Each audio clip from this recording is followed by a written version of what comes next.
Pentagon, yeah, he did say boys in bombers because that's what we say, the boys. You know, we mean everybody, the boys, right?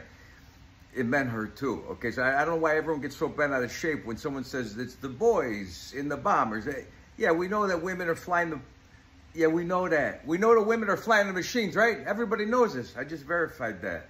Right, everybody here at the Pentagon knows there was a woman. And you did too, because Pete decided to say, oh, the boys in the bombers, you got bent out of shape. It seems to me that you maybe don't side with the right side.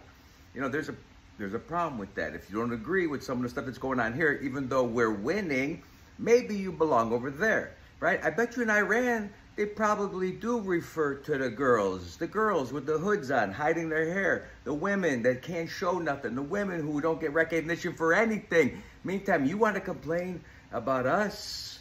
I think I know where you need to move, huh, pal?